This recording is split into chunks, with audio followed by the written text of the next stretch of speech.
BRS working president మాజీ మంత్రి కేటీఆర్ ఢిల్లీ పర్యటనకు సిద్దమయ్యారు. ఇవాళ సాయంత్రం 20 మంది పార్టీ ఎమ్మెల్యేలతో ఢిల్లీ వెళ్లనున్నారు. రేపు ఎమ్మెల్సీ కవిత బెయిల్ పిటిషన్పై సుప్రీంకోర్టులో విచారణ ఉండడంతో ఢిల్లీ పర్యటనకు సిద్దమైనట్లు సమాచారం. కాగా సీబీఐ, ఈడీ కేసుల్లో తనకు బెయిల్ ఇవ్వాలని కోరుతూ కవిత ఢిల్లీ హైకోర్టును ఆశ్రయించింది. జూలై 1న బెయిల్ ఇచ్చేందుకు ఆ కోర్టు నిరాకరించింది. దాన్ని సవాల్ చేస్తూ కవిత సుప్రీంకోర్టును ఆశ్రయించారు. పిటిషన్పై విచారణ చేపట్టిన సుప్రీంకోర్టు రేపటికి వాయిదా వేసింది.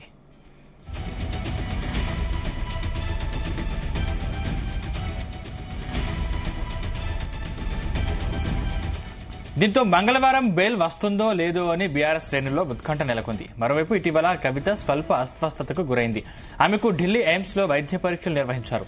ప్రస్తుతం వైద్యులు సూచించినట్టు మెడిసిన్ అందిస్తున్నారు.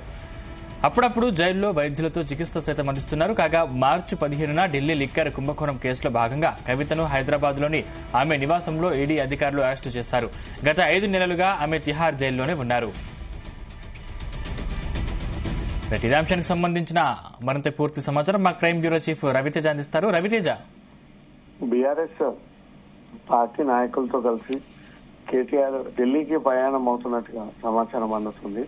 మొత్తం ప్రత్యేకంగా క్యాడర్ కి చెందినటువంటి ముఖ్య నాయకులందరూ కూడా ఢిల్లీకి వెళ్లి రేపు కవిత బెయిల్ పిటిషన్ సంబంధించినటువంటి వాదనలు విన్నటువంటి వెంటనే కోర్టు ఏదైనా వీరు అనుకున్నటువంటి అనుకూలమైనటువంటి తీర్పు వచ్చినట్టయితే ఈ బీఆర్ఎస్ ఎమ్మెల్యేలందరూ కూడా కవితకు వెల్కమ్ చెప్పి అక్కడి నుంచి నేరుగా తిరిగి హైదరాబాద్ తీసుకొచ్చేటువంటి అవకాశాలు ఉన్నాయి. ఇప్పటికే పలుసార్లు ఈ బెయిల్ పిటిషన్ ని తిరస్కరించుకుంటూ వస్తా ఉంది.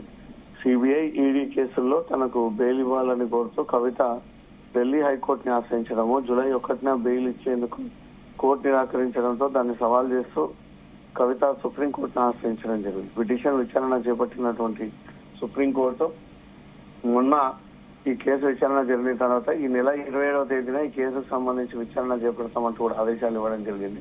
దాంతో పాటు రెండోసారి కవిత అస్వస్థతకు గురవ్వడము, మళ్ళీ అక్కడి నుంచి దగ్గరలో ఉన్నటువంటి ఆసుపత్రికి తరలించి మెరుగైనటువంటి వైద్య సేవలు అందించినట్టు కూడా కోర్టు ఇప్పటికీ ఆదేశాలు ఇవ్వడం జరిగింది. డాక్టర్స్ ఇచ్చేటువంటి మెడిసిన్ ని తీసుకొని ఈ ట్రీట్మెంట్ కంటిన్యూ అవుతున్నట్టుగా సమాచారం అందుతుంది. ఇది రెండోసారి జైల్లో ఉండగానే కవిత అన్కాన్షియస్ అయి కిందకు పోయిపోవడము, అనారోగ్యానికి గురవ్వడం అంటుంది. కుటుంబ సభ్యులే సపోర్టెడ్ గా ఉండడానికి కేటీఆర్ 20 మంది బీఆర్ఎస్ ఎమ్మెల్యేలను తీసుకెళ్తా ఉన్నారా, లేదా రేపు కోర్టు ఖచ్చితంగా బెయిల్ ఇస్తుంది అని తెలుసుకునే పక్కా ఇన్ఫర్మేషన్ తోటే అక్కడికి చేరుకొని అక్కడి నుంచి కవితకు గ్రాండ్ వెల్కమ్ పలకనున్నారనే దానిపై కూడా ఇంకా అక్కడికి చేరుకున్న తర్వాత కొంత క్లారిటీ వచ్చేటువంటి అవకాశం ఉంది. రేపు జరగబోయేటువంటి ఈ సుప్రీంకోర్టు పిటిషన్ మాత్రం ఉత్కంఠంగా నెలకొంది. కోర్టు రేపు ఏ రకమైనటువంటి నిర్ణయం తీసుకుని చూడాలి. గతంలో కూడా ఇదే సుప్రీంకోర్టు కవిత తరఫున బెయిల్ పిటిషన్ నిరాకరించింది. ఇటు కవిత తరఫున న్యాయవాదులు, దర్యాప్తు సంస్థ తరఫున న్యాయవాదులు వాదనలు వినిపించకపోవడంతో రెండు వైపుల నుంచి కూడా ఈ వాదనలు విన్న తర్వాత తుది నిర్ణయాన్ని వ్యక్తం చేస్తాము, అప్పటి వరకు కూడా కవిత జైల్లోనే ఉండాలంటూ కూడా కోర్టు ఆదేశించడంతో రేపు కోర్టు ఇచ్చినటువంటి డేట్ ప్రకారంగా 27వ తేదీన సుప్రీంకోర్టులో ఉదయం 11 గంటలకు కవిత వేసినటువంటి బెయిల్ పిటిషన్ పైన ఒక కీలకమైనటువంటి అభిప్రాయాన్ని కోర్టు తెలియజేసేటువంటి అవకాశం ఉంది.